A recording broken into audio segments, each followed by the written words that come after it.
Assalamualaikum warahmatullahi wabarakatuh. Tuan-tuan, apa khabar semua? Saya Alhamdulillah lah sihat sejahtera.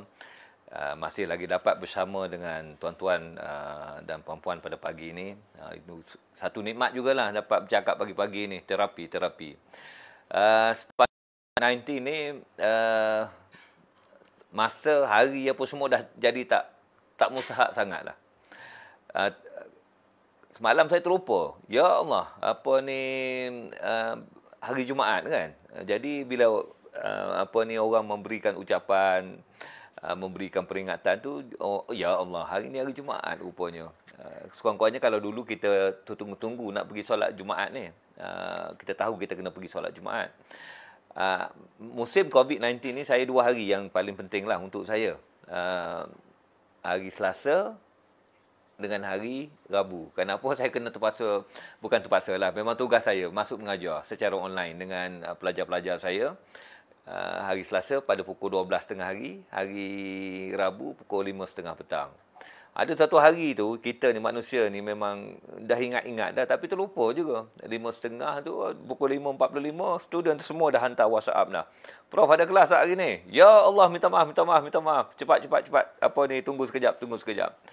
Baik tuan-tuan dan puan-puan, hari ini hari yang ke-23 ya, Ramadan. Maksudnya ada seminggu lagi untuk kita menamatkan bulan ini. Hari ini tajuk dia, tajuk untuk saya lah.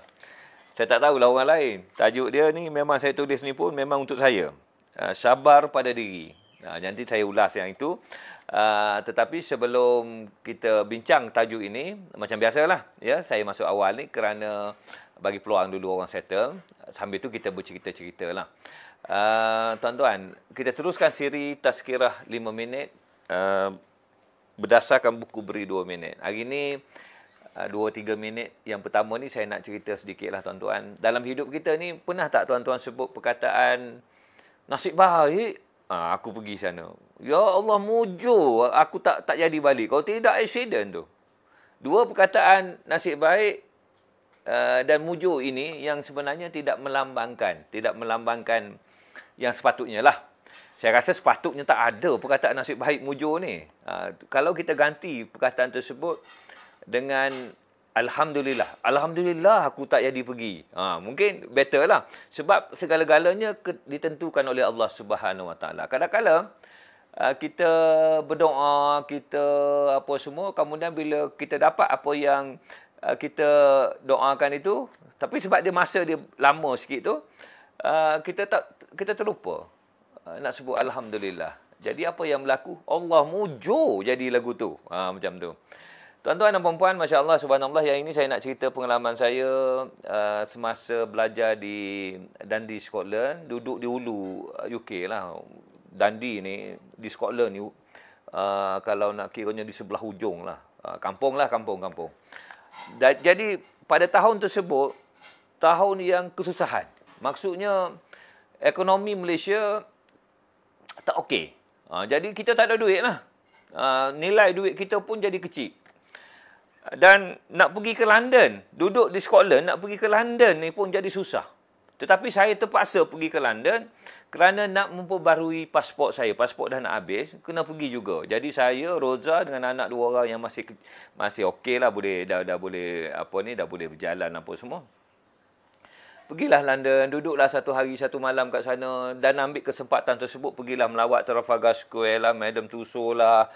Pergilah mana-mana orang tempat-tempat pergi melawat ni. Tetapi pergi tu dalam keadaan yang tidak ceria sangat lah. Ceria ni maksudnya tak ada duit dalam poket. Kalau tak ada duit ni memang tak berapa best lah dari segi bila berjalan ni. Tetapi tempat-tempat yang patut kami lawati, kami cubalah pergi. Nak ambil gambar, kenangan. Masa tu muda lagi. Dan salah satu tempat yang kami nak pergi adalah Harrods. Orang kata kalau tak pergi ke London, tak pergi ke Harrods, tak sah. Jadi pergilah. Ya Allah, dia nak masuk ke Harrods ni, gedung perniagaan ya. Harrods ni pun kena pakai pakaian dia, mesti ada satu dia punya etika lah. Dia punya pakaian dia macam ni. Ini tempat orang kaya lah. Dan bila masuk ke sana tu tengok, ya Allah, barang-barangnya mahal. Belaka mahal untuk saya lah. Duit pound pula nak kena convert lagi kan. Kalau orang fikir otak macam tu memang tak beli barang lah kalau pergi UK. Dan anak saya ni, ya Allah, dia budak-budak. Kita pergi tempat budak-budak tu. Dia nak beli pensel Harrods. Pensel yang besar tu. Saya tengok harga dia. Bukanlah Allahu Akbar 3-4 pound je kot. Masa tu. Tapi saya kata, ya Allah, membazirnya. Baiklah beli makanan. Punyalah kerana tak ada duit dalam poket ni. Jadi, saya pujuk anak-anak saya kata sini tak okey, sini gini-gini. Saya beritahulah macam mana. Dan Masya Allah, subhanallah, Allahu Akbar. Cepat-cepat saya nak keluar daripada situ. Saya kesian tengok anak kita ni. Tak mampu. Bayangkanlah tuan-tuan, kita tengok anak kita nak tapi kita tak mampu. Dan ada timbullah sebagai seorang ayah ni perasaan, ya Allah aku nak kaya, besok ni senang sikit aku perasaan tersebutlah pada masa tersebut. Jadi duduk tak lama lah, pusing sikit, kita pun keluar cepat-cepat. Bila keluar saja terserempak dengan satu orang Sarawak, Menteri Sarawak. Dia cam saya.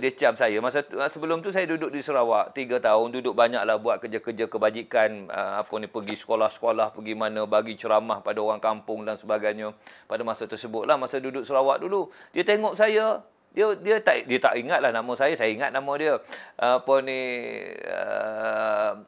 Seorang menteri lah, menteri muda Sarawak. Dan dia tengok, tuan, dia kata, buat apa di sini? Saya kata saya dah belajar di Scotland, di Universiti Dundee ni, datang cuti lah buat pasport ni. Sembang-sembang sikit, lepas tu sebelum berpisah, dia seluk poket dia tu, dia ambil duit, saya nampak secekak, tahu duit banyak ah. Dia bagi pun ambil sikit tu, bagi dekat anak saya si Sarah, bagi ke Azrael. Ya Allah, 100 pound seorang. 100 pound kali 5, masa tu kali 4, 400, 800. Terus saya ajak anak saya, mari masuk balik dalam Harrods. Pilihlah makan apa ni, benda apa yang nak tu, ambil satu-satu seorang. Ya Allah, cerianya muka anak saya. Tapi pada masa tu saya kata apa? Oh, mujur berjumpa dengan Menteri Sarawak. Baik pula tu. Mujur. Saya tak kata Alhamdulillah. Yang sebenarnya Allah bagi tu pada anak-anak kita ni.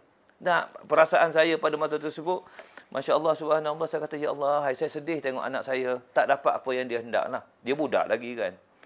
Jadi tuan-tuan dan puan-puan, kita ganti perkataan mujur dengan nasib baik itu dengan perkataan Alhamdulillah. Jadi maka kita mengaitkan apa yang berlaku itu dengan Allah SWT. Baik ke buruk yang pada diri kita, Alhamdulillah. Okey, insya-Allah. Baik. Itu kenangan lah. Sebab itulah yang saya selalu cerita-cerita kehidupan ni. Cerita-cerita kehidupan, kalau kita amati, kita melihatnya dari satu sudut yang lain, kita akan mendekatkan diri kita kepada Allah Subhanahu Wa Taala. Baik, tajuk hari ini, sabar pada diri. Kerana apa saya kata tajuk ni untuk saya? Saya ni memang jenis panah baran lah. Panah baran untuk diri saya lah. Kalau depan orang tu pandai lah, juga menyamar sikit-sikit kan. Kalau pergi ceramah ke mana-mana, ada juga keluar banking dia tu. Adalah kalau benda-benda yang tak kena, ya Allah subhanahu wa ta'ala, saya tak boleh tahan sangatlah kalau orang slow-slow ni. Dan Masya Allah, kalau student saya mengajar ke, dia tanya soalan ke, saya jawab. Tanya lagi, saya jawab. Tanya kali ketiga benda yang sama, mula.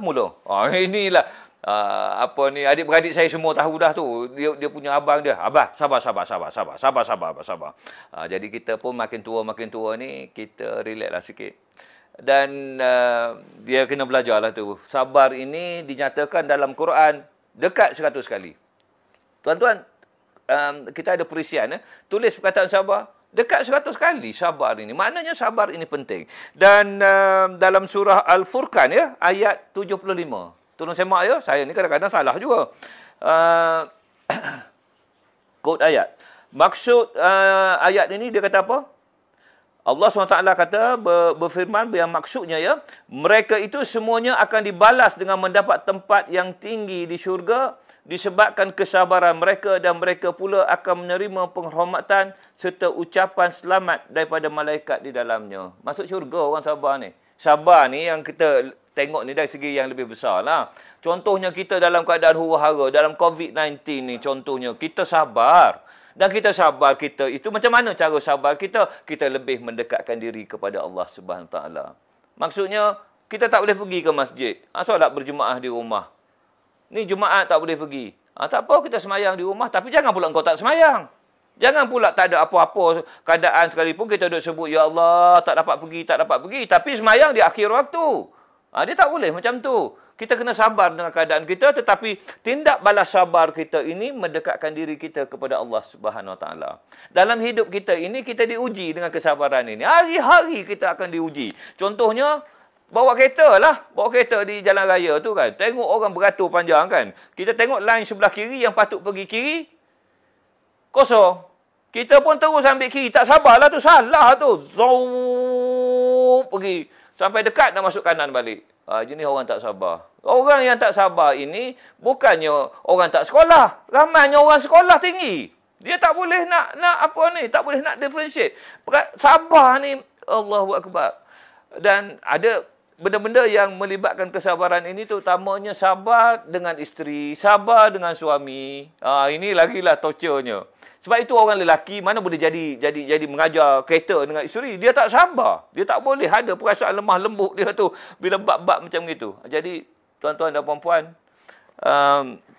sabar ini perkara yang penting dalam hidup kita. Dalam Islam pun penting. Dan dia kata apa lagi ya? Ini yang saya tulis kat sini ya. Dia kata kita suka dapat anak. Kita suka dapat harta banyak.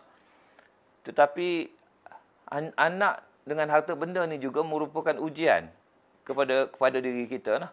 Dan kita hendak sabar dengan anak kita ni. Kita sabar dengan apa yang kita ada ni.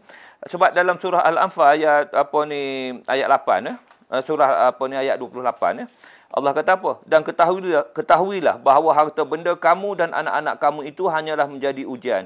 Dan sesungguhnya di sisi Allah jualah pahala yang amat besar. Kalau anak tu ujian, harta tu ujian, maka secara automatiklah kita kena sabar dengan kedua benda ni. Anak kita seronok, tapi ada banyak ujian dia. Anak tak semayang, anak tidak menutup aurat. Macam-macam perkara yang perlu kita nak kata kena teruskan apa ni dengan istiqamah lah, maksudnya mengajar anak-anak ni. Jangan kita kecewa. Okey, Roza dah angkat dah tu. Hari ni hari ni ramai sikit tuan-tuan yang akan mendapat hadiah. Beri 2 minit ni buku ni. Penyumbang-penyumbangnya saya dah tak terkira dah. Dia orang sumbang 1, 2. Ada yang sumbang 10 sekali untuk tuan-tuan lah. Dia bermula dengan, saya sebutlah ya. Saya minta maaf lah Cik Pak Ai. Saya sebut Cik Pak Ai, saya tak minta ni. Benda-benda macam ini saya tak minta. Cik Pak Ai yang pertama sekali, dia kata, Prof boleh tak saya Prof bagi hadiah kepada orang yang FB Live. Saya okey je lah, saya setuju je lah. Tetapi inilah permulaan dia. Permulaan ini, kemudiannya setiap hari orang tengok Cik Pak Ai buat satu kebaikan, orang lain ikut. Sampai saya macam kena buat rekod pula. Hari ni tuan-tuan dan puan-puan ada 5 ya. 1, 2, 3, 4, 5. Yang pertama Roslan Mat Yusof. Yang kedua Muhammad Afnan. Yang ketiga Fisadin. Yang keempat, Fazuna Musa. Yang kelima ni, kita tak bagi beri 2 minit ya. Yang kelima ni kita bagi buku baru saya. Ceritalah, dia ada di sisi. Ini seronok ni. Ini bukan saya yang bagi ni. Ada orang pula, dia kata, Prof, bagi buku baru Prof pula. Dan saya okey je lah. Saya, tumpang seronok lah. Orang nak bagi sumbangan begitu. Jadi tuan-tuan dan puan-puan, nombor 5, ya Allah. Nombor 5, Haji Safar. Haji Far. Ini nama dia, nama Facebook ni. Jadi nanti hubungi saya ya. 019-315-4444. Saya ulang semula. Roslan Mat Yusof, Muhammad Afnan, Fisadin, Fazuna Musa, Haji Far. Yang 4 yang pertama beri 2 minit. Yang hujung sekali ceritalah. Dia ada di sisi. Terima kasih kerana bersama saya. Assalamualaikum warahmatullahi wabarakatuh.